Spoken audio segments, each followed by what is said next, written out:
कुछ कहानियां सिर्फ कहानियां नहीं होती, ये चेतावनी होती। जो इन्हें नजरअंदाज करते हैं वो हमेशा के लिए खामोश हो जाते हैं।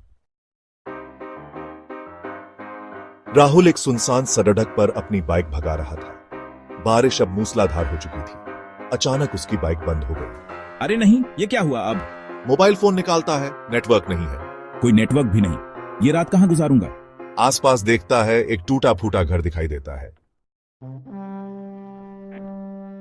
घर पुराना और डरावना था, लेकिन राहुल के पास और कोई चारा नहीं था।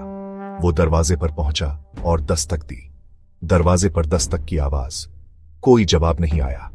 राहुल ने फिर से दस्तक दी, इस बार जोर से।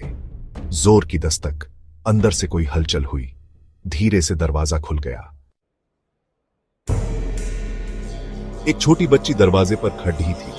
उसकी आंखें बड्डी बड्डी और डरी हुई थी। कौन हो आप? बेटा, मैं मुसाफिर हूँ।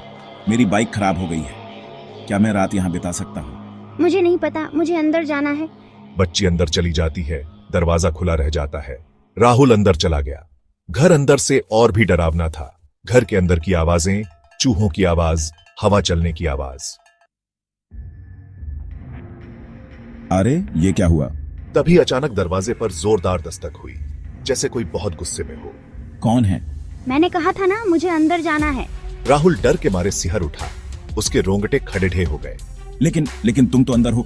दस्तक और भी तेज होती गई, जैसे कोई दरवाजा तोड़ने ही वाला हो। राहुल को अब बिल्कुल समझ नहीं आ रहा था कि आखिर हो क्या रहा है।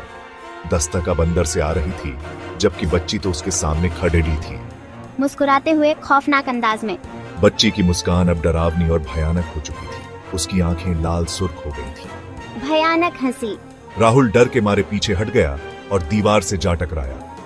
उसकी नजर कमरे के कोने में रखी अलमारी पर पड़ी। उसकी सांसें तेज हो गई थीं, जैसे किसी अनहोनी का एहसास हो रहा हो। राहुल ने हिम्मत जुटाकर अलमारी की तरफ देखा। डरते हुए एक काली परछाई धीरे धीरे अलमारी से बाहर निकल रही थी।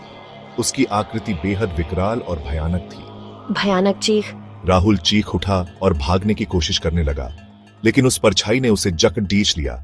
उसके नाखून लंबे और नुकीले थे, जैसे किसी जानवर के हों। राहुल की चीखें गूंजती हैं, फिर अचानक सब कुछ शांत हो जाता है। अगली दस्तक तुम्हारे लिए है। चेतावनी, इस कहानी को सुनने के बाद आप 3 दिनों के अंदर 3 अलग अलग लोगों को यह कहानी सुनाएं, नहीं तो आपके साथ भी कुछ बुरा हो सकता है।